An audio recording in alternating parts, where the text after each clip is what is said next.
आज हमारे साथ एक जाना माना चेहरा पाकिस्तान के शहर कराची से होते हुए आज वो विदेश इंग्लैंड में रहते हैं और उनकी बेबाकी, भारत की मिट्टी से उनका प्यार, यहाँ की जड़ों से उनका जुड़ा होना, सही को सही कहना, कातिल को कातिल कहना, कुरान की सही तफसीर करना, इन तमाम बातों की वजह से मुल्क पाकिस्तान से उनको पसंद नहीं किया गया।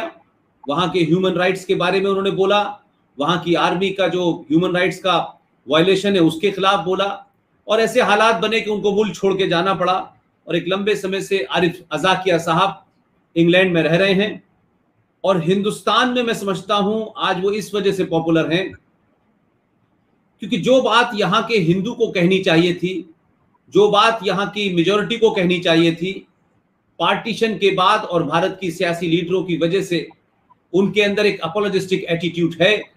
तो हिंदू यहां कोई बात जो सच भी है, जो ठीक भी है, उसको कहने से कतराता है क्योंकि हिंदुस्तान में सेकुलरिज्म नाम की एक बीमारी है जिसके चलते आप किसी के गलत बात को गलत नहीं कह सकते और जो गलत लोग हैं उनको बर्दाश्त करना ही सेकुलरिज्म है। आरिफ अजाकिया साहब, हमारी आपकी जब इस प्रोग्राम को लेके बात हुई थी उस वक्त तक बंगाल का ना तो रिजल्ट आया था, और बंगाल के रिजल्ट की तो खैर बात यह है कि डेट फिक्स थी, लेकिन बंगाल में जो हो रहा है उसके बारे में किसी ने तवक्को ये नहीं की थी कि वहां ऐसे हालात बनेंगे कि आज बंगाल जो है, ऐसा लगता है कि 16 अगस्त 1946 को मुस्लिम लीग के लीडरान के कहने पर शहीद सैयद सोहरावर्दी उनकी देखरेख में जो डायरेक्ट एक्शन में 11,500 हिंदुओं का कत्लेआम हुआ, स्टेट ने कराया।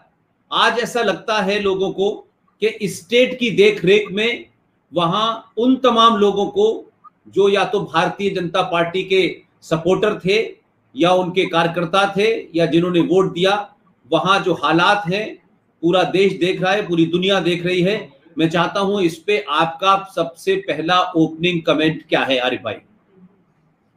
नमस्कार and thank you very much Pushpendra ji. आपके प्लेटफॉर्म पे आना ही एक मेरे लिए सादत, एक ऑनर है। और सच बोलना हमने आपसे सीखा है।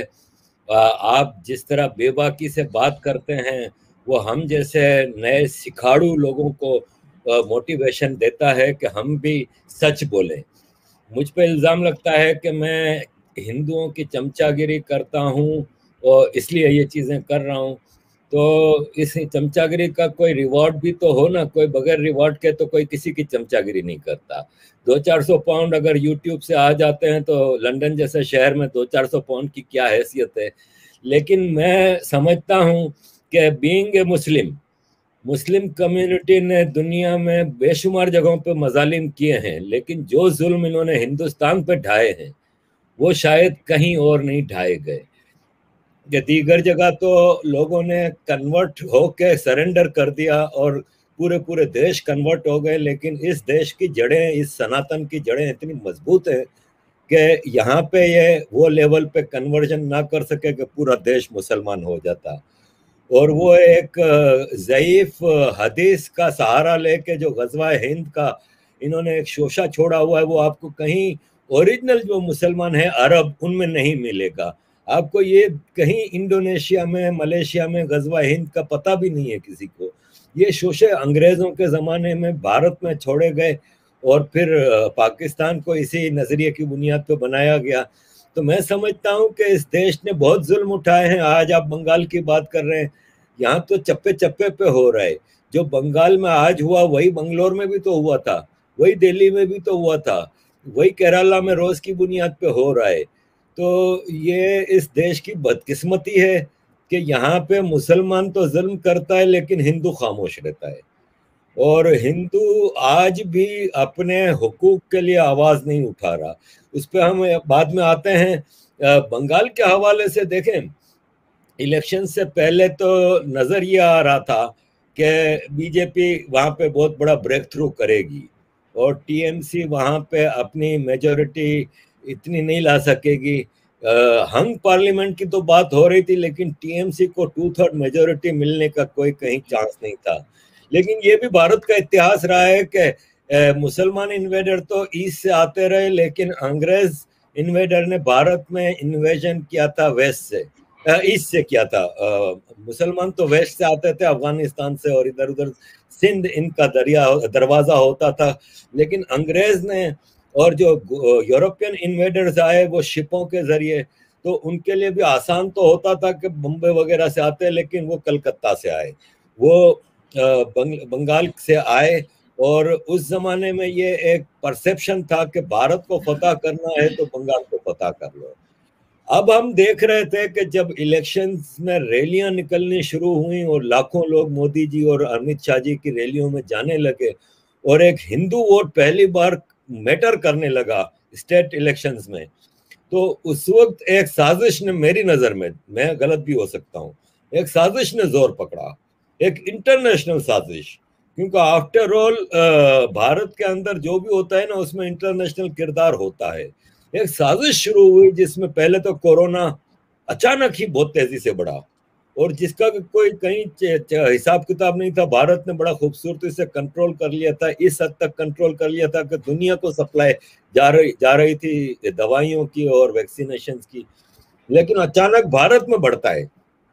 फिर हिंदू रिचुअल्स को टारगेट किया गया कि कुंभ मेले की वजह से हो रहा है, और हिंदू मंदिरों को और उनको टारगेट किया गया। फिर एक और जो बड़ी डेवलपमेंट आई वो ये है कि कांग्रेस हुई या लेफ्ट की पार्टियां हुई, वो वाइप आउट हो गई इस इलेक्शन में। ये कैसे हुआ? इसका मतलब ये हुआ कि इन सब ने अपने कार्यकर्ताओं को ये कहा कि टीएमसी को आगे लाना है। क्यों? कि मोदी को रोकना है, बीजेपी को रोकना है, तो टीएमसी को स्ट्रॉन्ग करना है, क्योंकि हम में इतनी टप्पड़ नहीं है कि हम मोदी का मुकाबला कर सकें। तो शायद ये हुआ कि सारा जो वोट था जो दूसरी पार्टियों का, वो सब टीएमसी को चला गया। ये ऐसे ही नहीं होता, ये पूरा एक सिस्टमेटिक काम हुआ है, और बीजेपी हारी नहीं है, बीजेपी को हराया गया। और ये चीज हमने इलेक्शंस के बाद देखी कि जो बीजेपी के वोटर थे उनको सजा दी गई, और उनको अभी तक सजा दी जा रही है। एक ऐसी पार्टी जो कि भारत में कई स्टेट्स में रूल कर रही है, सेंटर में मेजॉरिटी के साथ रूल कर रही है, उस पार्टी के लोगों को सजा दी गई कि तुम लोगों ने कैंपेन क्यों चलाई, तुम लोगों ने वोट क्यों दिया बीजेपी को। इवन विनिंग कैंडिडेट्स तक के ऊपर हमले हुए हैं। इसको कुछ लोग तो वो इलेक्शन वायलेंस का नाम देते हैं। मैं समझता हूं कि जो हिंदू अपराइजिंग हुई है बंगाल में, क्योंकि इलेक्शन से पहले भी दुर्गा पूजा के मौके पे और जय श्री राम कहने के ऊपर और इन सब चीजों के ऊपर हिंदुओं को टारगेट किया जाता था, और जिसकी बुनियाद पे एक हिंदुओं में एक उम्मीद की किरण जागी थी कि शायद इस इलेक्शन में बीजेपी रोल अदा कर सकेगी और कुछ ऐसी पोजीशन आएगी बीजेपी की कि अगर वो इलेक्शन सीएम ना भी बना सके तो सीएम किसी और सीएम को सपोर्ट करके कोएलिशन गवर्नमेंट बन सकती थी। तो इन सारी सूरत हाल में जो हो रहा है, बाकी जेनोसाइड की अगर हम बात करें कि हिंदू जेनोसाइड, तो ये इलेक्शंस के बाद नहीं हुआ। मैं समझता हूं कि वहां पे बेशुमार हिंदुओं का कत्ल इलेक्शन से पहले भी होता आया है। बंगाल और केरला की सूरत हाल सिमिलर है। हिंदुओं को हिंदू होने की सजा दी जा रही है, और मेरा ख्याल है कि इस हवाले से उंगली उठ रही है। खासतौर पे एक मुहिम चल पड़ी है, एंटी बीजेपी, एंटी मोदी, और मोदी जी को टारगेट किया जा रहा है। वो बता रहा है कि ये एक बहुत बड़ी साजिश है, क्योंकि जिम्मेदारी मोदी जी की या बीजेपी की ही नहीं है, एक आम हिंदू की जिम्मेदारी ज्यादा है। जब तक हिंदू अपने हकूक के लिए खड़ा नहीं होगा, जब तक हिंदू अपोलोजेटिक रहेगा, तब तक बंगाल के पूरे हिंदुस्तान में खुदा ना खास्ता ऐसी सूरत हाल आएगी कि हिंदू माइनॉरिटी हो जाएगा। मैं समझता हूं कि कुछ क्वार्टर से अब जाके आवाज उठनी शुरू हुई है, जो कि इनकरेजिंग तो है लेकिन नॉट इनफ। और आम हिंदू को, मैं नहीं कह रहा कि आप नॉन हिंदूज को हिंदुस्तान में रहने का हक नहीं है। इंडिया सबका देश है, जो भी हिंदुस्तानी है चाहे किसी भी धर्म से ताल्लुक रखता हो, लेकिन कोएग्जिस्टेंस की बात हो, ये ना हो कि सुपीरियरिटी का हम मुसलमान हैं तो हमारा ही हक है। एक और चीज मैं कहना चाहूंगा कि कम्युनलिज्म की बात आती है, कहते हैं कि जी बीजेपी कम्युनल पॉलिटिक्स करती है, ये है वो है।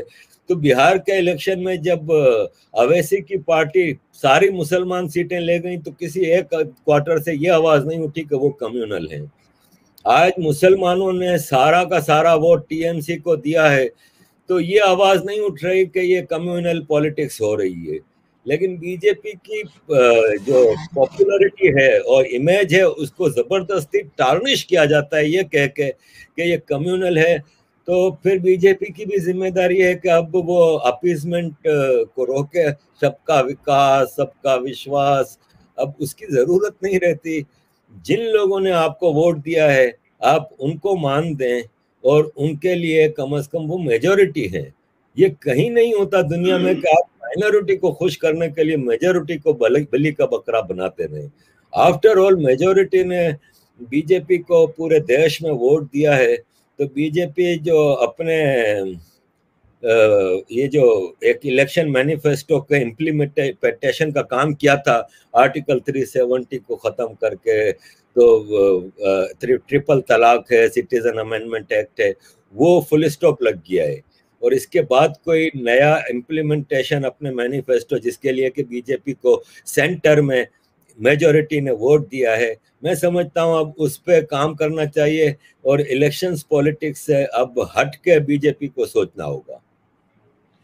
आरिफ भाई, ये जो पूरा वायलेंस है इस पे आपने अपनी बात रखी, लेकिन मैं ये इस वक्त पूरी दुनिया में रमजान का महीना चल रहा है और ये हम जब बचपन में थे तो हमें मौलवी साहब बताते थे कि रमजान में जो हम रोजा रखते हैं वो गरीब की भूख का एहसास करते हैं और हम अल्लाह से दुआएं करते हैं, पूरी दुनिया में अमन व अमन की बात करते हैं। मैं 3 तारीख आपके सामने रखना चाहता हूं और 3 तारीख में है 13 मार्च 624, जब प्रॉफिट मोहम्मद मदीना से चल के मक्का आए।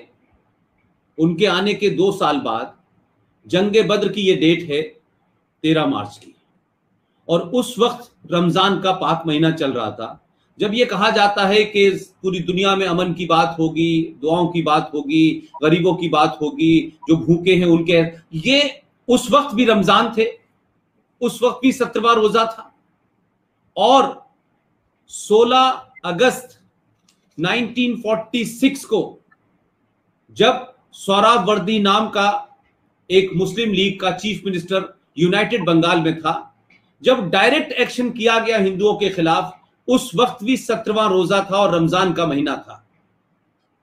और 2 तारीख की रात और 3 तारीख की सुबह, 2 मई और 3 मई 2021 में भी रमजान का 20वां रोजा था। और क्लासिक बात यह है कि कश्मीर में पाकिस्तान की सेना के साथ जब भारतीय सेना लड़ रही होती है या भारतीय सेना कश्मीर में आतंकवादियों के खिलाफ ऑपरेशन कर रही होती है, तो पूरे देश का मुसलमान मुनाफिक चिल्ला चिल्ला के कहता है कि देखिए रमजान का पाक महीना है, आप सीज फायर कर दीजिए।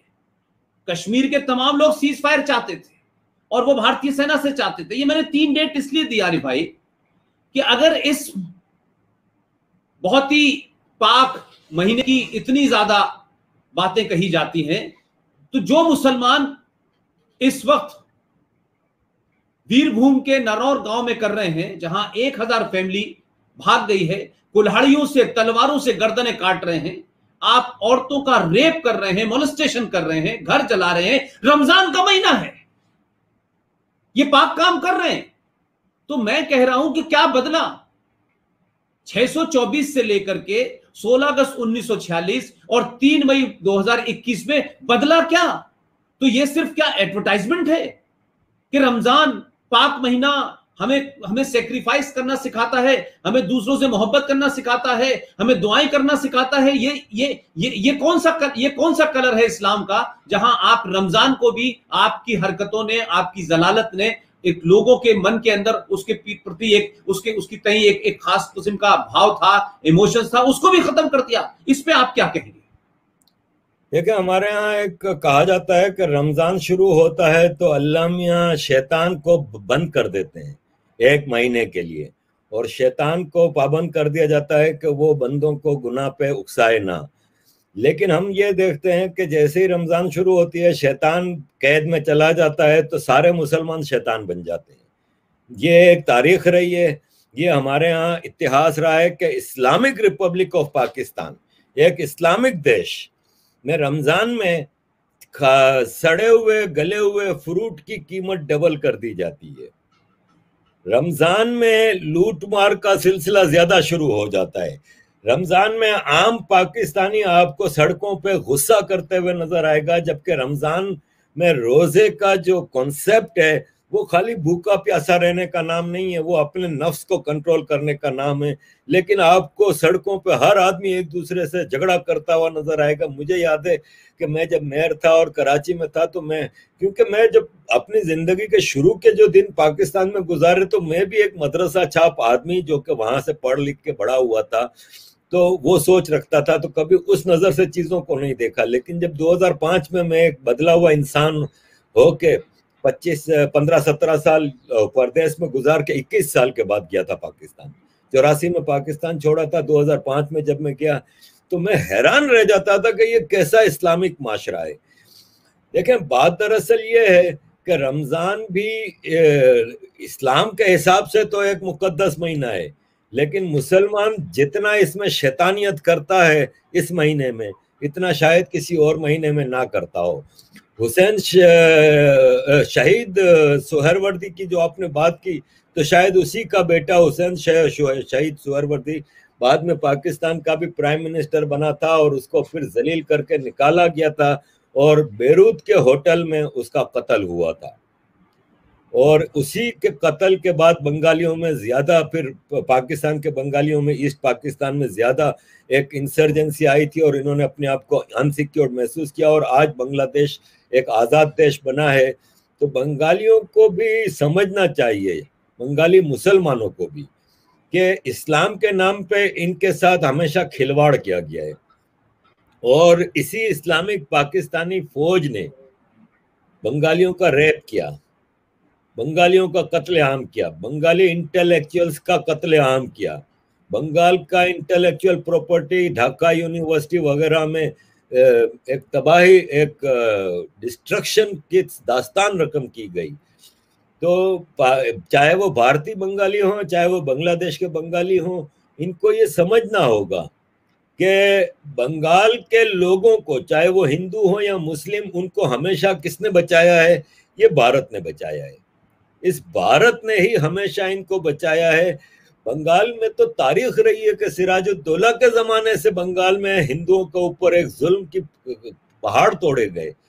तो आज वहां पे जो हिंदू पिस रहा है, जो इस इलेक्शन वायलेंस में आपने बताया कि फैमिलीज भाग रही हैं और अपने आप को बचाने के लिए, तो बाकी हिंदू क्या कर रहा है?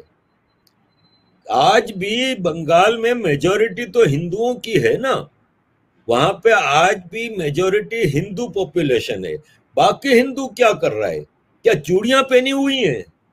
मैं यहाँ पे किसी को वायलेंस पे नहीं उकसा रहा, लेकिन आपके दिफा का हक तो आपको है ना। आपके हिंदू भगवानों में से कोई एक भगवान दिखा दें जिसने हथियार ना उठाया हुआ हो। क्यों उठाया है? शो के लिए नहीं उठाया, दिफा के लिए उठाया है, कि दिखाया है कि ये हथियार रखो, ये तुम्हारा दिफा करने के लिए है। Hindu has always been a non violent calm. लेकिन नॉन वायलेंट का ये कहाँ मतलब होता है कि कोई आके आपके घर में आपकी औरतों का रेप कर दे, आपके बंदों को मार दे, और आप चुपचाप अपना नॉन वायलेंस की पिपोड़ी बजाते रहे। तो ये हिंदुओं की कलेक्टिव जिम्मेदारी है जो आज बंगाल में हो रहा है। इसको खाली ये कह देना कि जी टीएमसी के गुंडे कर रहे हैं, तो आप क्या कर रहे हैं फिर? भाई गुंडों से लड़ने का हक तो कानून भी देता है आपको। गुंडों से लड़ने का हक आपको दुनिया का हर माशरा देता है। Self defence is a rightful law. आपको सेल्फ डिफेंस का हक है। तो हालांकि ये चीजें भारत देश के लिए अच्छी नहीं है कि लोग एक दूसरे के मुकाबले पे आ जाएं, लेकिन ये है कि इस मामले में इंटरनेशनल साजिश, बार बार मैं जो कह रहा हूं ऐसे हवा में नहीं फेंक रहा, बाकायदा आपको इंटरनेशनल मीडिया में एंटी मोदी, एंटी बीजेपी एक मूवमेंट चली हुई है और उस पर पेट्रोल डाल रहे हैं आपके भारत के लिखारी। इन सारी चीजों को मद्देनजर रखते हुए मैं बीजेपी सरकार से तो रिक्वेस्ट करूंगा ही करूंगा कि वो इस पे जो भी जरूरी एक्शन है वो ले, अपने लोगों की हिफाजत के लिए, अपने लोगों की सेफ्टी के लिए। लेकिन आम आदमी को भी मैं कहूंगा कि वक्त आ गया है कि अगर आज भी आप अपने हक के लिए नहीं खड़े हुए तो फिर कब, फिर कैसे? फिर आप ये नहीं कह सकते कि आपकी जिम्मेदारी नहीं है। बंगाल में जो कुछ हो रहा है ये वैसे ही है जैसे भारत में हमेशा होता रहा है कि मेजोरिटी को माइनॉरिटी सब्जुगेट कर रही है। मैं कश्मीर की मिसाल इसलिए नहीं दूंगा कि चलो कश्मीर में तो हिंदू माइनॉरिटी में था और बहुत छोटी माइनॉरिटी थी वादी में, जम्मू वगैरह की बात नहीं कर रहा, वादी में जो जेनोसाइड हुआ हिंदू पंडितों का वो बहुत छोटी माइनॉरिटी थे, तो समझ में आता है कि उनका वो मुकाबला ना कर सके। लेकिन यार यहाँ पे दुर्गा देवी की जमीन पे, यहाँ गंगा बहती है, यहाँ पे आपका एक पूरा हेरिटेज मौजूद है, आपकी हिस्ट्री मौजूद है, वहां पे हिंदू चुपचाप बैठा हुआ मुंह देख रहा है। मैं नहीं कह रहा कि आप मारामारी करो, लेकिन आप अपना दिफा तो करो, अपने भाइयों का तो दिफा करो। 4 गुंडे आके मार रहे हैं तो बाकी 40 क्या कर रहे हैं? वही गब्बर सिंह वाला हाल के पूरा गांव बैठा 4 गुंडों से लड़ रहा था, डर रहा था, खाली जे और वीरू आके 2 बचाते हैं। तो कब तक आप जे और वीरू का इंतजार करेंगे? उसी शोले फिल्म में ठाकुर कहता है कि ये देश युग युग से किसानों का देश रहा है, लेकिन इतिहास गवाह है कि ने आके इस देश पे हमला किया है तो किसानों ने अपनी द्रांतियां पिघलाकर तलवारें बनाई हैं। तो आज भी आप अमन पसंद लोग हैं, लेकिन किसी आपकी अमन पसंदी का अगर कोई नाजायज फायदा उठाता है तो ये तो आम आदमी का फर्ज है कि अपनी स्टेट और अपने देशवासियों का दिफा करें। ये बहुत जरूरी है। मैं अगेन सेइंग कि I am not inciting to violence to anyone. ये ना मेरा एक वे ऑफ लाइफ है, ना मैं इस पे वो करता हूं, लेकिन सेल्फ डिफेंस सबका हक है।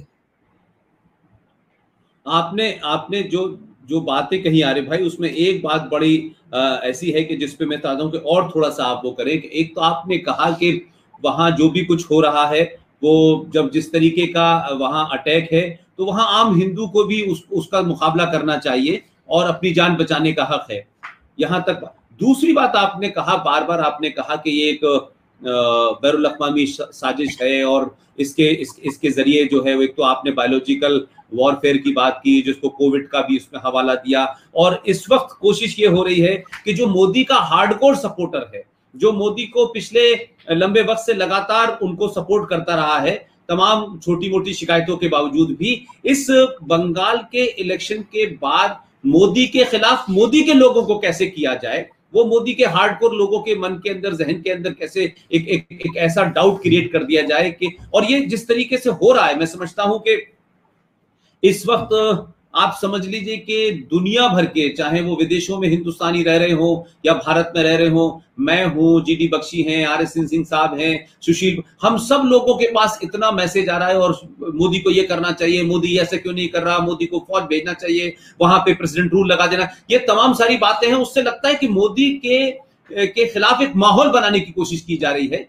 क्या, ताकि हम इस बहाने से मोदी के हार्डकोर वोट के अंदर एक दरार पैदा कर दें, एक कंफ्यूजन पैदा कर दें, एक फ्रस्ट्रेशन पैदा कर दें। लेकिन आपने जो बात कही है, मैं उसी बात से इंफ्रा लगे, जो मोदी के सपोर्टर्स हैं या जो मोदी को मानते हैं, और इन हालात में हमारे पास बेहतरीन, इससे ज्यादा कोई दूसरा नहीं हो सकता क्या हिंदुस्तान का हिंदू ये समझता है कि नरेंद्र मोदी बंदूक लेके लड़ने जाएंगे वहां? क्या नरेंद्र मोदी प्रधानमंत्री होते हुए हम फौज से गोली चलवाएंगे? मैं ये कह रहा हूं कि क्या नरेंद्र मोदी ने 2002 में किसी से कहा था कि 56 कार सेवकों की हत्या के बाद तुम्हें क्या करना है? तुमने जब वो किया तो उसका रिजल्ट सामने आया। क्या नरेंद्र मोदी बंगाल के उस हिंदू से कह रहे हैं कि तुम अपने हाथ पे हाथ रख के बैठे हो? अरे जो तुमको करना है करो ना भाई, तुम भी लड़ो, तुम भी मारो। तुम ये नहीं कर सकते, तुम किसी को घर में लूटने नहीं जा रहे, लेकिन अपनी इज्जत, अपना घर, अपनी आबरू बचाने के लिए लड़ो। तो सवाल यह है कि ये आप जो इंटरनेशनल साजिश की बात कर रहे हैं, इसमें जो विदेशी अखबार हैं, बहुत सारे हिंदुस्तान के लोग इंटेलेक्चुअल है, मैंने देखा है आजकल न्यूयॉर्क टाइम बहुत लोगों का फेवरेट हो गया है, और बाकी एक लॉबी है, वो तो आप भी जानते हैं, मैं भी जानता हूं कि वो लगातार जो है वो हिंदुस्तान के अंदर एक माहौल बनाए रखना चाहती है, और उन सब के एजेंडे हैं। लेकिन मेरा मेरा मेरा जो दूसरा सवाल है, इससे बंगाल के इस पूरे वायलेंस से निकल करके मैं एक बात इसलिए कहना चाहता हूं कि मुझे आपसे जब बात करता हूं या तारिक फतेह साहब से बात करता हूं, तो मुझे लगता है कि देखिए, जब हम किसी बात को कहते हैं तो लोग उसमें हमारा जो नाम है, हमारी जो शनाख्त है, जो हमारा मजहब है, उसको जोड़ के देखते हैं। तो अगर हम कितनी भी सही बात कहें तब भी उनको अंदर उसमें उनको साजिश नजर आती है। मैं एक बात पूछना चाहता हूं, अभी कुछ दिन पहले 3-4 फटीचर टाइप के मौलवी, बिल्कुल फटीचर टाइप के मौलवी, जो न कभी कुरान पढ़ते हैं, न जिन्हें दुनिया के बारे में पता है कि सूरज किधर से निकलता है, ये बैठ जाते हैं और मैं हूं, आरएसएन हो या जो तुफैल साहब हैं वो हो, हम तम 10-12 लोगों के खिलाफ बाकायदा प्रेस कॉन्फ्रेंस करके कहा कि साहब ये जो है प्रॉफिट मोहम्मद की शान में गुस्ताखी की है और इनको जो है सजा मिलनी। मैं ये पूछना चाहता हूं कि कुरान मजीद में कहां पे ये फरमाया गया है, और मोहम्मद साहब ने कब ये वसीयत कर दी थी कि मेरी शान में गुस्ताखी करते ही तुम तलवार उठा के तुम मार देना? और ये फटीचर जो अनाउंस करते हैं किसी दूसरे के मौत पे कि 51 लाख रुपए का इनाम रखा जाए, और 6-6 महीने बाद एक 9 साल की बच्ची के साथ जिना करते हुए पकड़े जाते हैं। इनका किरदार क्या है, इनका कैरेक्टर क्या है? इनको ये सर्टिफिकेट किसने दे दिया है कि ये अनाउंस कर दें और फिर मारे? और भारत की हुकूमत, भारत की पुलिस, भारत का कॉन्स्टिट्यूशन एक उनकी तरफ ऐसे देखता है कि जैसे इन्होंने कोई मजहबी बात की है, इसमें हमें कोई दखल नहीं देना चाहिए। तो क्या मैं ये मानूं, मेरे अल्फाजों में, क्या फतवा जारी करना किसी मुल्ला का दाढ़ी की आड़ में इस्लामिक गुंडागर्दी है? फतवा जारी करना अगर किसी का हक है तो वो मेरा है, और मैं फतवा जारी करता हूं। मैं पेरिस में रहता था, तो पेरिस में मैंने देखा कि मुख्तलिफ कैबरे क्लब के पब्लिसिटियां आती थी हमारे घर पे। उसमें लिखा होता था कि आपको बेहतरीन शैंपाइन पेश की जाएगी और बगैर कपड़े की औरतें, खूबसूरत लड़कियां आपको वहां पे शराब पेश करेंगी। यही बात मौलवी तारिक जमील, पाकिस्तान का सरकारी मौलवी, कहता है कि अगर अच्छे काम करोगे तो जन्नत में अल्लाह ने 3 दर्जे रखे हैं। एक दर्जा ये है कि आप थोड़े अच्छे काम करेंगे, आपको शराब पेश की जाएगी, आप खुद पिएंगे, सुराही से भर के खुद पिएंगे। अगर आपने ज्यादा अच्छे काम किए हैं तो आपको हूरें यानी खूबसूरत लड़कियां, फिर जिस तरह वो पेरिस की कैबरे की जो लड़कियों की डिस्क्रिप्शन और फोटोज दिखाई जाती थी, वो तस्वीर कशी मौलवी तारिक जमील हूरों की बॉडी के एक एक पार्ट की डिस्क्रिप्शन बताते हैं कि वो आपको शराब पेश करेंगी। और तीसरा सबसे ऊपर का दर्जा जो बिजनेस फर्स्ट क्लास है, इकोनॉमिक क्लास हो गई, बिजनेस क्लास हो गई, जो फर्स्ट क्लास है उसमें अल्लाह आपको खुद शराब पेश करेगा। मैं ये कहता हूं कि इससे बड़ी तौहीन किसी मजहब की नहीं हो सकती। मैं नहीं समझता कि इससे बड़ी अल्लाह, क्योंकि नबी से तो ऊपर ही अल्लाह, नबी की तौहीन की बात करते हैं, यानी अल्लाह आपको शराब पेश करेगा, अल्लाह आपको लड़कियां पेश करेगा। यार कुछ तो खुदा का खौफ करो मौलवियों। तो फतवा तो इनके खिलाफ होना चाहिए। अब आ जाती है बात तौहीन रिसालत की, कि जिसको आड़ बना के ये फतवे दे रहे हैं पुष्पेंद्र जी के ऊपर या नरसिंह आनंद जी के ऊपर या वसीम रिजवी के ऊपर या किसी के भी ऊपर। मैं उनसे ये सवाल करता हूं कि तुम्हारे अब्बा जी ने चाइना में मोहम्मद नाम रखने पे पाबंदी रखी हुई है। मोहम्मद की नाम लेवा मुसलमान औरतों के घरों पे चाइनीज फौजी जाके सोते हैं उनकी नस्ल बदलने के लिए। कुरान चेंज कर रहा है मस्जिदों को टॉयलेट बनाया हुआ है। अगर तुम इतने ही दीन के ठेकेदार हो तो एक फतवा उधर के लिए भी जरा इशू कर दो। एक फतवा चाइना के जो आर्मी है उसके ऊपर भी। पुष्पेंद्र जी, ये टोटल टोपी ड्रामा है। इस्लाम को इन्होंने टोटली पॉलिटिक्स बनाया हुआ है। इनका कोई ताल्लुक नहीं है इस्लाम से। इन मौलवियों का खास तौर पे जो फतवे दे रहे हैं, मैं ये पूछता हूं कि एक इस्लाम में क्लियर अल्फाज में हुक्म है कि अगर आप किसी कब्जे की जगह पे, नाजायज जगह पे मस्जिद बनाते हैं, किसी इबादत गाह को तोड़ के उसकी जगह मस्जिद बनाते हैं, उस मस्जिद में नमाज पढ़ना हराम है। ये मैं आपको पूरी अथॉरिटी के साथ बता रहा हूं कि ये इस्लाम में हुक्म है।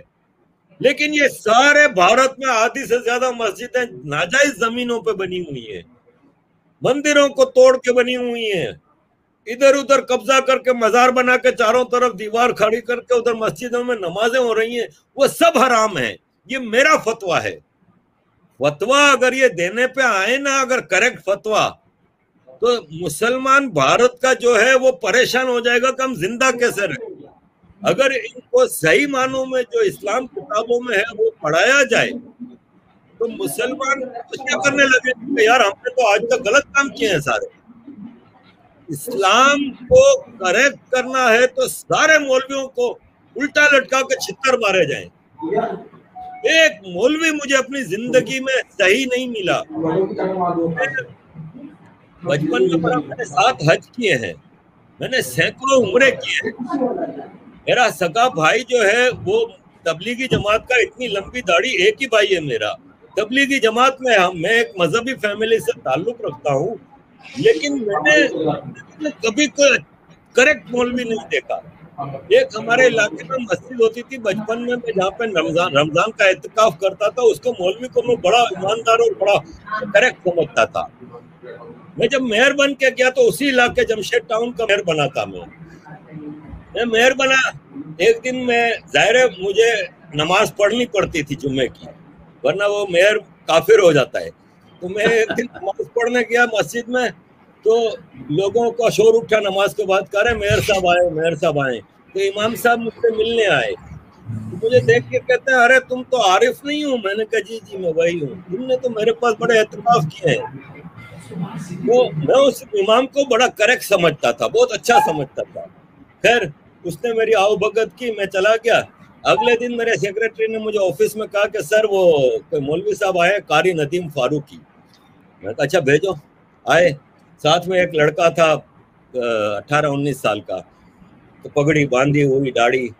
मैंने कहा जी इमाम साहब कैसे हैं, खैरियत से हैं? तो कहता है मियाँ तुम, यहाँ पे नाजिम कहते थे मेयर को, तुम नाजिम बन गए हो, नाजिम। तो तुम है ना ऐसा करो कि ये पेपर पे साइन कर दो। मैंने कहा ये क्या है? अरे ये अहमद है, तुम पहचाना तुमने? मैंने कहा जी अहमद। बोले वो तुम्हारे सामने ही मेरा बच्चा पैदा हुआ था जो। मैंने कहा अच्छा अच्छा अच्छा अच्छा, इसको निकाह ख्वां बनाना है, और निकाह ख्वां नाजिम के सिग्नेचर से बनता है। अब वहां पे पहला जो मुझे वो इमाम साहब की जो इमेज थी ना, उसको पहली तारनिश हुई। मैंने कहा कि ये देखो, ये भी मोरूसी सियासत बेटे को यहाँ पे ठेकेदार बनाएगा। खैर मैंने चुपचाप साइन कर दिया। अच्छा दूसरा काम है, ये लो पेपर, मुझे मुख्तलिफ वक्तों में 3 प्लॉट अलॉट हुए थे, लेकिन अभी तक वो प्लॉट मिले नहीं, मुझे वो प्लॉट दिला दो। उधर ही दिल में मैंने गाली निकाली इसको। मैं कहा जी जी इमाम साहब आप छोड़ जाएं, मैं देख लूंगा। वो गए, मैंने सेक्रेटरी को कहा आइंदा इसको घुसने नहीं देना। वो पेपर फाड़ के मैंने फेंक दिए। मैं कहा जरा आप मुझे उसकी मस्जिद का नक्शा निकाल के दिखाओ। तो पुष्पेंद्र जी सीधा रोड जा रहा है, बीच में रोड के मस्जिद है, रोड को यूं घुमाया गया है और फिर सीधा रोड जा रहा है, यानी इंक्रोचमेंट। मैंने उसकी हिस्ट्री निकाली, मुल्तान से आया था कराची, बोलता था मजहबी हदीस है ये वो, तो आप किसी को भी बेवकूफ बना लो मुसलमान को। उसने उसको वहां पे एक छोटी सी मस्जिद बना के दी, उसने इतना बड़ा मदरसा मस्जिद पूरा इलाका कब्जा कर लिया। ये है जी मौलवी जिसको मैं करेक्ट समझता था, ओनली मौलवी इन दी हिस्ट्री। बाकी मैंने आज तक कोई करेक्ट मौलवी नहीं देखा। ये जो फतवा देने वाले मौलवी है ना, ये फसादी मौलवी है जितने भी है, ये करेक्ट फतवा कभी नहीं देते। सबसे बड़ा फिरका बरेलवी है। इमाम अहमद रजा बरेलवी बरेलवियों के सबसे बड़े इमाम हैं। इमाम अहमद रजा बरेलवी ने 3 मोटी मोटी किताबें लिखी हैं कि जमीन को जब अल्लाह ने पैदा किया तो जमीन थरथरा रही थी, कांप रही थी, तो अल्लाह मियां ने इसमें कीलें ठोकी और पहाड़ को कीलों के तौर पर ठोका ताकि जमीन रुक जाए। तो जमीन पहाड़ पेपर वेट था है जी। आप ये कह रहे हैं पहाड़ जो था वो पेपर वेट की तरह इस्तेमाल हुआ है। एग्जैक्टली, ये हदीस है। ठीक है, अब वो इमाम अहमद रजा बरेलवी कहते हैं कि जब पहाड़ रख के जमीन को रोक दिया गया तो साइंटिस्ट कहता है कि जमीन तो घूम रही है, जमीन नहीं घूम रही, सूरज जमीन के गिर्द घूमता है, जमीन गोल नहीं है, जमीन चपटी है, ग्रेविटी की थ्योरी फेक है। न्यूटन ने कहा कि वो सेब गिरा था, नीचे गिरा था इसलिए ग्रेविटी है। वो कहते हैं कि हवा भरी हुई गुब्बारा इतना हल्का होता है, वो जब नीचे नहीं गिरा सकते तो कैसे आप कहते हैं ग्रेविटी। इसने 3 किताबें लिखी हैं जिसपे बरेलवी मुत्तफिक हैं कि इमाम अहमद रजा करेक्ट हैं। और फिर आखिरी में उनका एक फतवा है कि तुम इस्लाम को मानोगे कि साइंस को मानोगे। अब अगर मैं कह दूं कि मैं साइंस को मानूंगा तो मैं काफिर। तो ये है जी फतवों की कहानियां। ये जितने फतवे हैं ना वो फेक हैं। अगर करेक्ट फतवा देना है तो आ जाओ भाई, चाइना के ऊपर फतवा दो। करेक्ट फतवा देना है तो बाबर के खिलाफ फतवा दो जिसने एक मंदिर गिरा के वहां पे मस्जिद बनाई। तो औरंगजेब के खिलाफ फतवा दो जिसने ज्ञानवापी मस्जिद बनाई है काशी विश्वनाथ के ऊपर। ये नाजायज काम थे जो इन लोगों ने किए, इनको ये फॉलो करते हैं। ये टोटल गलत है मौलवी। मैं इनके फतवों को मानता ही नहीं हूं। इस्लाम का अगर कोई सबसे बड़ा दुश्मन है जिसने इस्लाम का मजाक बनाया हुआ है, जो अल्लाह को एक शराब पेश करने वाले साकी, जिसको उर्दू की शायरियों में साकी कहा गया है, अल्लाह को साकी बना दिया है। और लड़कियों के साथ आपका कितना लंबा टाइम आप उसके साथ वक्त गुजारेंगे, क्या होगा। कल एक मौलवी तारिक जमील की उसने बयान दिया है। इसने कहा कि जन्नत में अल्लाह तुमको अंगूर का खोशा देगा, अंगूर की जो वो होती है, अंगूर का एक खोशा देगा। तो नबी पाक से पूछा गया कि वो खोशा कितना बड़ा होगा। तो नबी पाक ने कहा कि एक कौवा, सेहतमंद कौवा अपनी पूरी ताकत से उड़ता है और 1 महीना उड़ता रहे ना तो भी वो अंगूर के खोशे जितना नहीं उड़ेगा, इतना बड़ा अंगूर का खोशा। अब सवाल यहाँ पे ये पैदा होता है कि इतने बड़े अंगूर को हम खाएंगे कैसे? वो तो पहाड़ों से भी बड़ा अंगूर हो गया। इस तरह की हदीसें जन्नत की नक्शाकशी करके आम आदमी को बेवकूफ बनाया हुआ है। अमेरिकन फिलोसोफर एक इंटेलेक्चुअल है बिली माहिर कहता है कि एक लड़की की लालच आफ्टर लाइफ में देना, इससे घटिया बात मैंने कभी नहीं सुनी कि आफ्टर लाइफ में आपको एक लड़की की लालच दी जाए, इस चक्कर में आप पुष्पेंद्र जी का कत्ल कर दो कि आपको वो लड़की मिल जाएगी या 72 मिल जाएंगी। इससे घटिया बात नहीं हो सकती। तो मैं भी इस बात पे बिलीव करता हूं कि मौलवियों ने आपको रखा हुआ है जन्नत के चक्कर में, और जन्नत की ऐसी नक्शाकशी करते हैं कि एक अनपढ़ जाहिल गरीब जिसकी जिंदगी तकलीफ में गुजरती है वो शॉर्टकट टू जन्नत ढूंढता रहता है कि कब मैं वसीम रिजवी का कत्ल कर दूं, कब मैं पुष्पेंद्र जी का कत्ल कर दूं, मुझ पे जन्नत वाजिब हो जाएगी, मैं सीधा जन्नत में जाऊंगा, 72 हूरें मेरा इंतजार करेंगी, वहां पे अंगूर के खोशे होंगे, अल्लाह मुझे शराब पिलाएगा। ये मौलवियों के काम है जिन्होंने पूरी कौम को गलत रास्ते पे डाला हुआ है। मुसलमान कौम को इस्लाम कहता है कि जिस जमीन पे रहते हो उस जमीन की वफादारी करो, जिस जमीन पे रहते हो उसके कानून की हिफाजत करो। कब करता है मुसलमान इस हिंदुस्तान की वफादारी?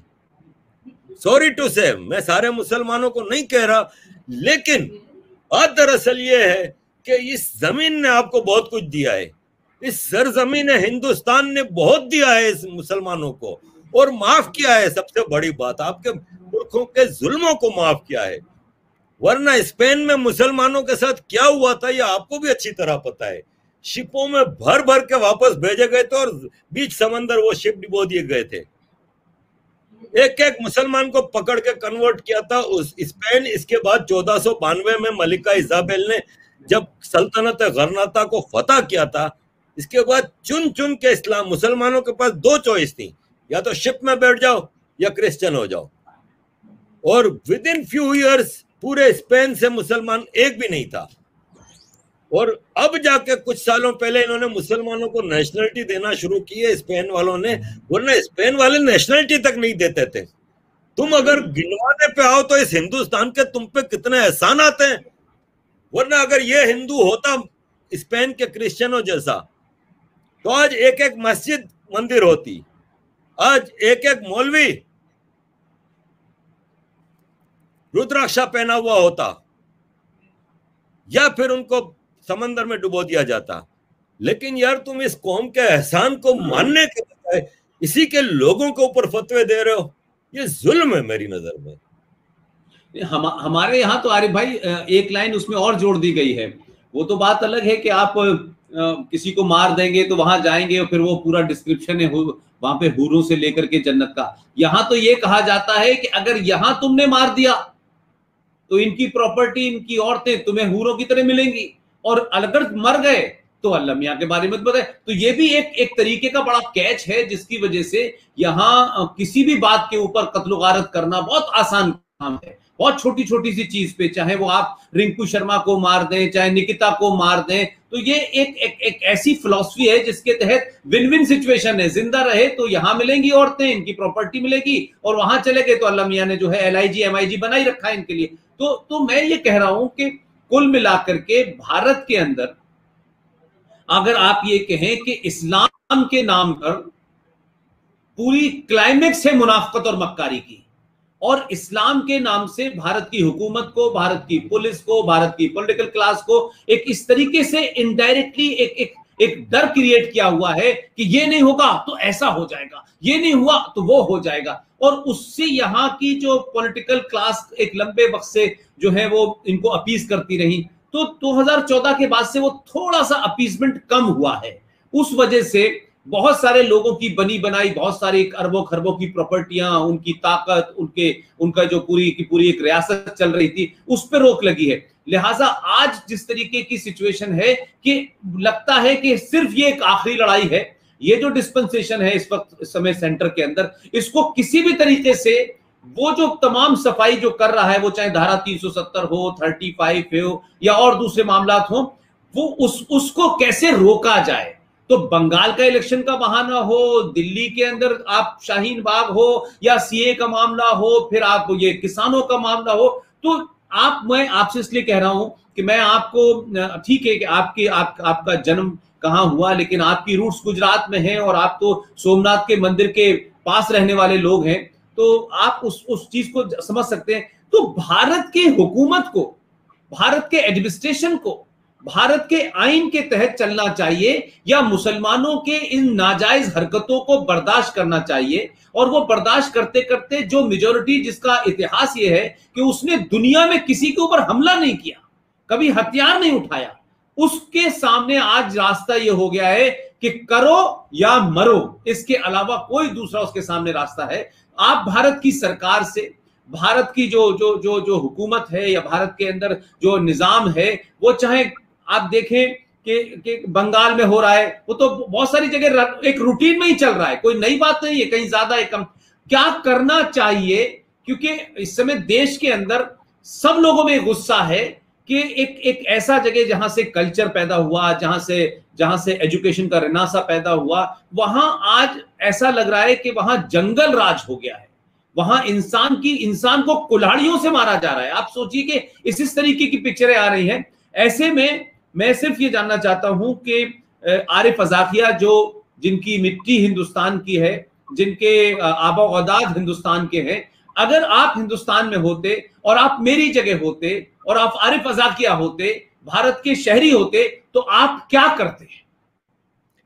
देखें पुष्पेंद्र जी, आपके इस जवाब से पहले मैं, आपने अभी जो शुरू में एक बात की कि अगर आपने किसी काफिर को मार दिया, सो कॉल्ड काफिर को मार दिया, तो उसकी सारी प्रॉपर्टी, औरतें आपको यहाँ मिल जाएंगी।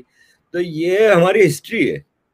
हमारे नबी पाक के जमाने में भी जो गजबे होते थे, जो जंगें होती थी, उसमें हारने वालों की औरतों को गुलाम बनाया जाता था और फिर बंदर बांट होती थी। और हमारे हमारे नबी पाक की 11 बीवियां हैं, उसमें कई ऐसी हैं जो जंगों में जीती गई थी।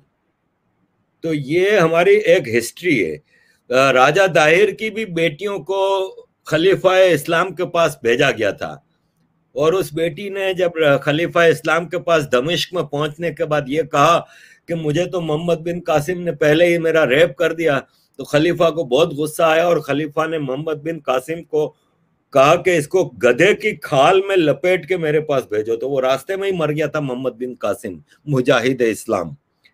तो ये हमारी तारीख रही है। इससे बदतर तारीख मैं आपको बताता हूं कि जब तैमूर लंग ने तुर्की के ऊपर हमला किया था, सल्तनत उस्मानिया के ऊपर, और बायजीद यल्दरम जो कि उस वक्त यूरोप फतह करे जा रहा था, और काफी इस्लाम की सबसे बड़ी उस वक्त गवर्नमेंट थी ये सल्तनत उस्मानिया, बायजीद यल्दरम खलीफा इस्लाम हुआ करता था।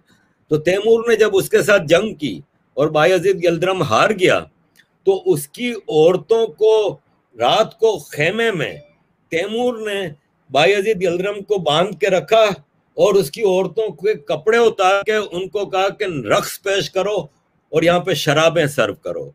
ये हमारी गंदी तारीख है, ये मुसलमानों की बदतरीन तारीख है, जो कि आज भी किसी न किसी फॉर्म में मौजूद है। जो हम ISIS के, जो इस्लामिक स्टेट के जो टेररिस्ट हैं, वो भी यही कर रहे हैं यजीदी लड़कियों के साथ। जब तालिबान की हुकूमत थी अफगानिस्तान में, वो भी यही कर रहे थे।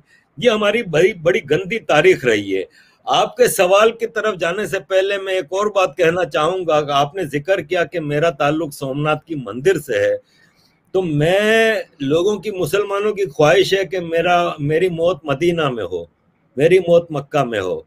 मैं आपके प्रोग्राम के तवस्सुत से कहता हूं कि मेरी ख्वाहिश है कि मेरी मौत सोमनाथ के मंदिर के सामने हो। मेरी ख्वाहिश है कि मैं अगर मर भी जाऊं तो मुझे सोमनाथ जरूर ले जाया जाए एक बार। ये मेरा वादा है सोमनाथ जी के साथ, और इसको पूरा करना भारत के लोगों का काम है, अगर मैं अपनी जिंदगी में पूरा ना कर सकूं। अब आते हैं जवाब की तरफ। आपने कहा कि अपीजमेंट 2014 के बाद कम हुई है। मैं यहाँ पे थोड़ा इख्तिलाफ करूंगा। बिल्कुल कम नहीं हुई है, इसलिए कि जो कमी हुई है ना, वो बाय कोर्ट हुई है, बाय सरकार नहीं हुई है। जैसे हज सब्सिडी खत्म हुई है, तो हज सब्सिडी मोदी के आने से पहले ही कोर्ट ने कह दिया था कि 10 साल में इसको स्टेप बाय स्टेप खत्म किया जाए, और अब जाके ये शायद पिछले साल या 2 साल पहले खत्म हुई है हज सब्सिडी। तो वो मोदी जी के आने से पहले ही कोर्ट के ऑर्डर्स थे और वो इस तरीके से खत्म हुई। अगर आप समझते हैं कि आपको अयोध्या का राम मंदिर मोदी जी ने दिलाया है, तो कोर्ट ने दिलाया है, ठीक है ना। अगर कोर्ट का फैसला ना आता तो क्या मोदी जी बना देते मंदिर? नहीं बनाते। तो मैं समझता हूं कि भारत की सरकार को अपीजमेंट बिल्कुल खत्म कर देनी चाहिए। There is no place of appeasement in a secular state. Appeasement कहां होती है? जहां पे स्टेट का कोई रिलीजन हो, जहां राष्ट्र धर्म हो कोई, तो जाके आप उसको अपीजमेंट दें माइनॉरिटीज को। जैसे कि पाकिस्तान है, एक इस्लामिक रिपब्लिक है, जिसका कॉन्स्टिट्यूशन कहता है कि इसका सदर और वजीर आजम सिर्फ मुसलमान हो सकता है, जिसका कॉन्स्टिट्यूशन कहता है कि this is an Islamic Republic. वहां पे माइनॉरिटीज का तस्वुर है कि हाँ जी, हिंदू यहाँ पे माइनॉरिटी है, क्रिश्चियन यहाँ पे माइनॉरिटी है, सिख यहाँ पे माइनॉरिटी है, पारसी माइनॉरिटी है। हिंदुस्तान नहीं है हिंदू राष्ट्र। या तो मोदी जी को अगर अपीजमेंट देनी है, या जो भी सरकार है अपीजमेंट देनी है, तो सबसे पहले कॉन्स्टिट्यूशन को चेंज करें, सबसे ऊपर लिखें कि भारत इज एन हिंदू राष्ट्र, तो जाके फिर आप अपीजमेंट भी दें, माइनॉरिटीज को दें। वरना सबसे पहला काम सरकार को, लीगली ये करेक्ट भी है, ये करना चाहिए, माइनॉरिटी कमीशन ऑफ इंडिया बंद खत्म करो। There is no minority in India. अगर आपको माइनॉरिटी यूएन की डेफिनेशन पे करनी है तो फिर एथनो-लिंग्विस्टिक माइनॉरिटीज होती हैं फिर एक सेक्युलर स्टेट में। जैसे यहाँ पे साउथ अफ्रीकन ब्रिटिश, जैसे अमेरिका में अमेरिकन ब्लैक अमेरिकन या African American, Indian American, native American, Hispanic American, ये सब एथनिक माइनॉरिटीज हैं। तो फिर अगर आपको भारत में वो करना है तो आपने बैठ के एक डिसाइड करना है कि कौन सी एथनिसिटी मेजॉरिटी में और बाकी माइनॉरिटीज में। वरना एक सेक्युलर स्टेट में अपीजमेंट, और अपीजमेंट काहे की? फिर अगर अपीजमेंट करनी है तो फिर मेजॉरिटी की भी करो, क्योंकि आपके देश में सेक्युलरिज्म है। अगर सेक्युलरिज्म है तो फिर अपीजमेंट करो मेजॉरिटी की भी। मेजॉरिटी बलि का बकरा बनी रहे, मेजॉरिटी का कोई गुरुकुल ना हो, माइनॉरिटी के मदरसे चल रहे हैं जिसमें बकवासियात पढ़ाई जाती हैं जिसमें नफरत के पाठ पढ़ाए जाते हैं बाकी कम्युनिटीज के। यही नहीं कि खाली हिंदूज के खिलाफ, क्रिश्चियनों के खिलाफ भी, सिखों के खिलाफ भी, कि एक नॉन मुस्लिम आपसे कमतर है। ये फैशिज्म है। यूएन की लैंग्वेज में किसी को कमतर समझना फैशिज्म है। और ये फैशिज्म आपके मुल्क के चप्पे चप्पे में, मदरसे मस्जिद में 24 घंटे पढ़ाई जाती है कि तुम बेहतर हो, तुम करेक्ट हो, तुम जन्नत में जाओगे। पुष्पेंद्र जी सारी जिंदगी इंसानियत की खिदमत करते रहे, नहीं जाएंगे जन्नत में, क्योंकि ला इलाहा इल्लल्लाह मुहम्मदुर रसूलुल्लाह नहीं पढ़ा। आरिफ वजह क्या सारी जिंदगी लड़कियों का रेप करता रहे, सब कुछ करता रहे, लेकिन चूंकि इसने ला इलाहा इल्लल्लाह मुहम्मदुर रसूलुल्लाह पढ़ा है, वो जन्नत में जाएगा। ये फैशिज्म है। ये रेसिज्म से भी ऊपर है। हिटलर ने कहा था blue eyes, blonde hair, pure race, जिसको पूरी दुनिया ने मिलकर कहा कि दैट इज फैशिज्म, कि आप एक रेस को सुपीरियर करार दे रहे हैं। तो फिर ये आपके मदरसों में 24 घंटे क्या पढ़ाया जा रहा है? आपके मुल्क में 85% नॉन मुस्लिम्स को, जिसमें हिंदू हैं, सिख हैं, ईसाई हैं, जैन हैं, पारसी हैं, उनको 24 घंटे लाउड स्पीकर पे सुनाया जाता है अशहदु अन ला इलाहा इल्लल्लाह, कि मैं गवाही देता हूं कि सिवाय अल्लाह के कोई भगवान नहीं है। 85% नॉन मुस्लिम को आप लाउड स्पीकर पे 5 बार दिन में ये सुनाते हैं। इससे बड़ी अपीजमेंट क्या होगी? ये गलत है। और मैं अगर भारत का नागरिक होता, आई डोंट नो उस वक्त क्या सूरत हाल होती, मेरा मेंटल स्टेटस क्या होता। हो सकता है मैं भी अवैसी की तरह वहां पे मस्जिद बना के बैठा हुआ होता। लेकिन आज की जो मेरी कंडीशन है, मैं अपने आप को एक भारतीय समझता हूं। मुझे अभी किसी ने सवाल किया था कि तुम हो कौन, तुम्हारी समझ नहीं आ रही, फ्रेंच हो, पाकिस्तानी हो, इंडियन हो, ब्रिटिश हो, क्या हो? मैंने कहा मैं इंटरनेशनलिस्ट हूँ, क्योंकि मैंने बड़े बड़े मुल्कों में रहा भी हूँ, जॉब भी की है, और लीगली रहा हूँ। जर्मनी में रहा हूँ, स्पेन में रहा हूँ, फ्रांस, बेल्जियम, हॉलैंड, सऊदी अरब, दुबई, पाकिस्तान, इन सब देशों में रहा हूँ। लेकिन मैं अपनी 57 साल जिंदगी का निचोड़ देखता हूँ ना, तो मैं समझता हूँ कि कोई माने या ना माने, मैं भारतीय हूँ, मैं इंडियन हूँ। क्यों? कि मुझसे पहले सदियों तक मेरे पुरखों का देश भारत था, सब उधर पैदा हुए, मेरे वालिद वहां पैदा हुए, और उससे पहले सदियों से सब वहां पैदा हुए थे। एक मैं आवारा निकला कि पाकिस्तान में पैदा हुआ, और फिर भटक भटक के आज मैं अपनी ओरिजिन पे पहुंच चुका हूं। हर आदमी को अपनी तलाश होती है अपने आप की। मैं अपने आप तक पहुंच गया हूं कि मैं एक इंडियन हूं। उसके लिए मुझे किसी इंडियन पासपोर्ट की जरूरत नहीं है, इसके लिए मुझे किसी इंडिया के आधार कार्ड की जरूरत नहीं है। मैं अपने आप को इंडियन समझता हूं, और मैं बीइंग एन इंडियन ये समझता हूं कि भारत में अपीजमेंट, माइनॉरिटीज नाम के लफ्ज को खत्म कर देना चाहिए। एवरी इंडियन इज इक्वल, ये आपके कॉन्स्टिट्यूशन का भी वो है, एवरी इंडियन इज इक्वल। तो फिर एवरी इंडियन को इक्वल दो, अपीजमेंट काहे की? आपके लिए प्रायोरिटी है कि आप इंडियन हो, और हर इंडियन, चाहे वो हिंदू है, सिख है, मुसलमान है, कोई भी है, उसका पहला कर्तव्य होना चाहिए कि मेरा देश मेरे लिए सबसे जरूरी। धर्म बाद में, धर्म आपका पर्सनल इशू है, देश आपका पर्सनल इशू नहीं है, देश कलेक्टिव है। उसकी हिफाजत हर धर्म के लोगों को करना है और इस देश का कर्जा अदा करना है। तो मेरी नजर में appeasement is a very wrong policy, खत्म होनी चाहिए। माइनॉरिटीज का तस्वुर नहीं है सेक्युलर स्टेट में, ये नहीं होनी चाहिए। सबको बराबरी पे लाओ, सबको एक स्कूल में पढ़ाओ, टोपी पहन के, ऊंचे जुब्बे पहन के शाम को आप अपना बच्चा मदरसे में भेज रहे हो नफरत के पाठ सीखने के लिए। ये सब बंद होना चाहिए। ये मेरा अपनी राय है और मैं इस पे डिबेट करने को तैयार हूं कि मैं गलत नहीं हूं। ये फ्रांस ने किया है, आज मजबूरन किया है। फ्रांस ने मदरसे बंद किए हैं।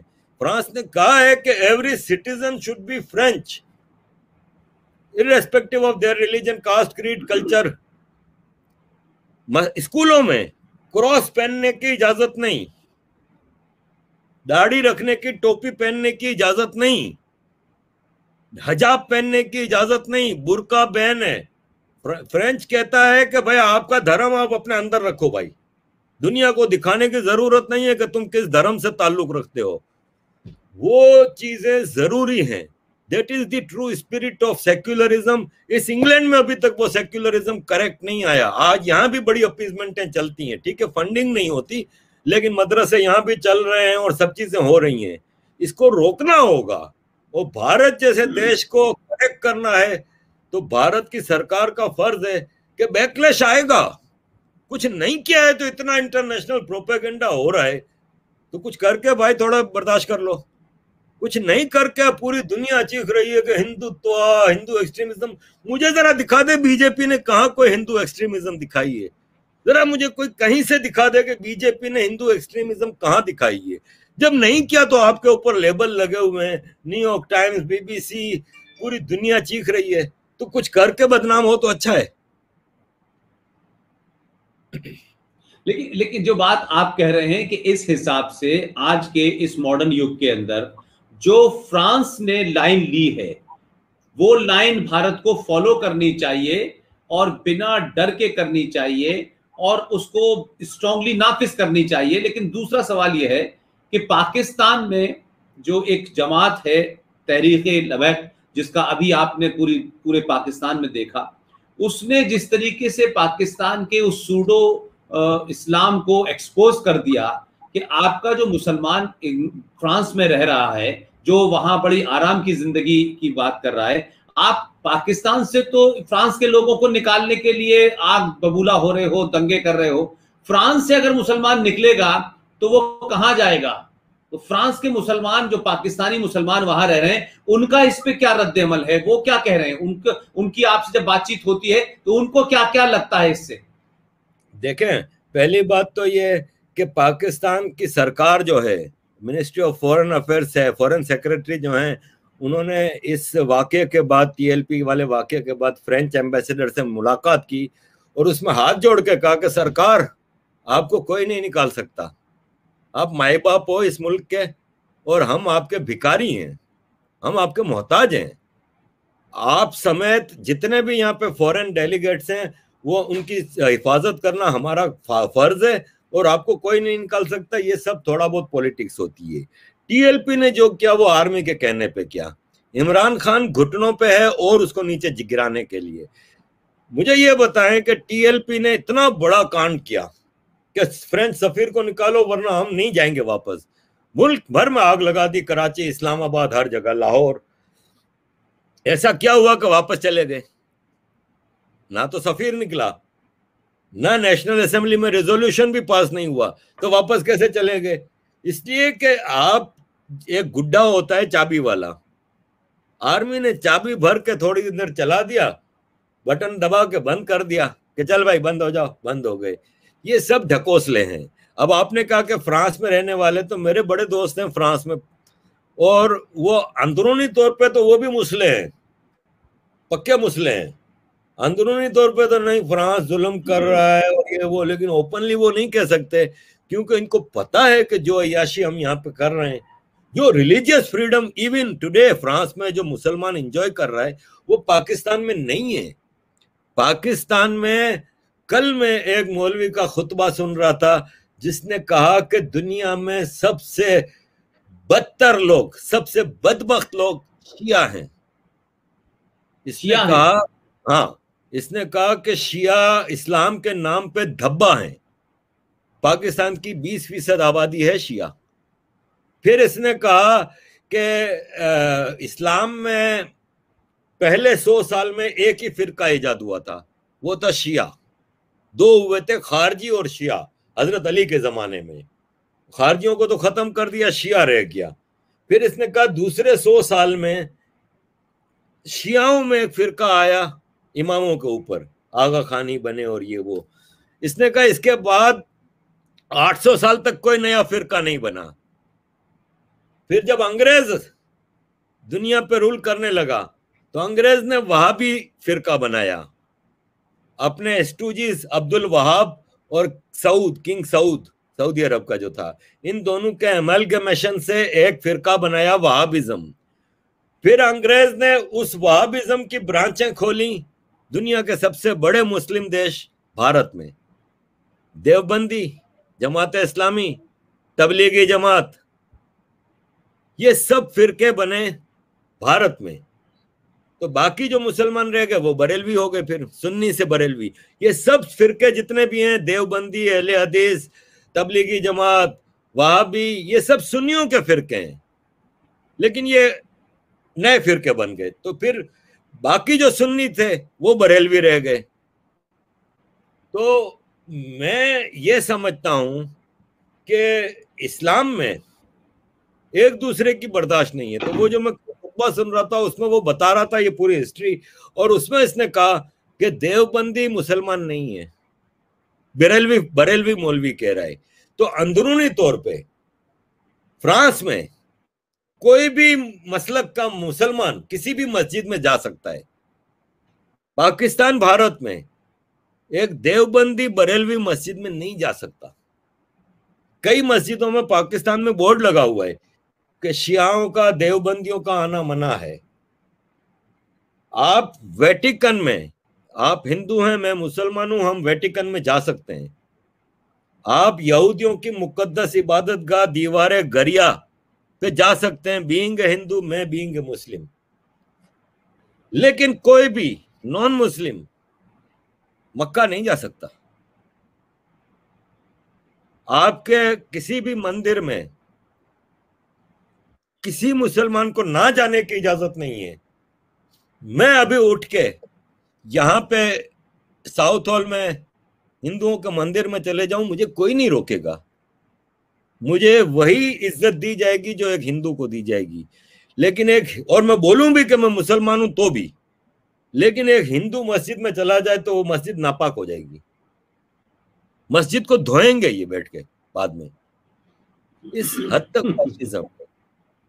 तो मसला ये है कि पहले ये जो फ्रांस की बात हो रही है, तो फ्रांस में जितना ये रिलीजियस फ्रीडम एंजॉय कर रहे हैं ना, इतना फ्रीडम तो इनको पाकिस्तान में भी नहीं। मसलक की बुनियाद पे कत्ले आम इनके हो रहे हैं पाकिस्तान में। ये सब पाकिस्तान के, आपको याद होगा कि 1492 में जैसे स्पेन फतह हुआ था, मलका इजाबेल ने किया था, तो उसी साल कोलंबस नामी आदमी भी अमेरिका पहुंचा था। एक न्यू लैंड इजाद हुई थी, अमेरिका दरियाफ्त हुआ था। तो यूरोप के चर्च के सताए हुए जितने भगोड़े थे ना, वो सब अमेरिका पहुंच गए थे। ये सब चर्च से तंग आए हुए थे, रिलीजन से तंग आए हुए थे, क्रिश्चियनिटी, क्योंकि extreme form of Christianity exist करती थी उस जमाने में, जो आज इस्लाम का एक्सट्रीम। तो वो सब अमेरिका भागे थे। पाकिस्तान, इंडिया से एक्सट्रीम फॉर्म ऑफ इस्लाम से भाग के ये सब आए, फ्रांस, इंग्लैंड, अमेरिका। और अब यहाँ पे जब ये पैसा कमा लेते हैं जायज नाजायज तरीके से, अय्याशी की जिंदगी गुजारते हैं, तो इनको इस्लाम याद आता है। फिर ये वापस शरीयत की बात करते हैं। ये भूल जाते हैं कि शरीयत एक्चुअल में है क्या, जिससे भाग के ये इधर आए थे। यहां पे जब आता है जो भी मुसलमान, सबसे पहला इसका टारगेट क्या होता है? नेशनलिटी। नेशनलिटी के लिए किसी भी काफिर लड़की को फंसा के उससे शादी करेगा, उसके साथ डिस्को जाएगा, उसके साथ शराबें पिएगा। फिर जब नेशनलिटी मिल जाएगी तो उसको तलाक देके पाकिस्तान से बुरके वाली से शादी करके आएगा। फिर उससे जब बच्चे पैदा होंगे तो इसको इस्लाम बहुत ज्यादा याद आने लगेगा। तो फिर वो पक्का शरीयत की तरफ जाना शुरू करता है। खास तौर पे बेटी हो जाए तो उसको ये होता है कि मेरी बेटी बुर्का पहने, और ये क्योंकि उसको पता है कि मैंने क्या किया था यहाँ की लड़कियों के साथ, तो फिर मेरी लड़की के साथ ये होगा। तो ये मुनाफकत है। मुल्ला ने मुसलमानों को टोटल मुनाफकत में रखा हुआ है। फ्रांस का मुसलमान कोई भी पाकिस्तान जाने को तैयार नहीं।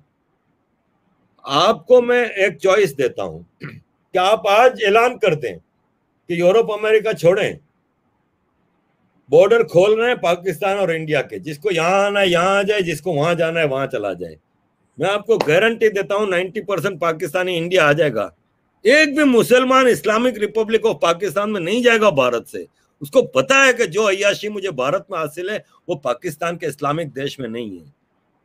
ये फर्क है।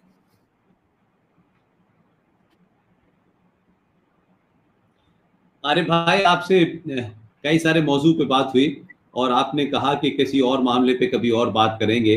गुजरात से, वायलेंस से, इस्लाम, शरिया, फतवा, मुल्ला, पाकिस्तान, कई कई मौजू आज आपने टच किए।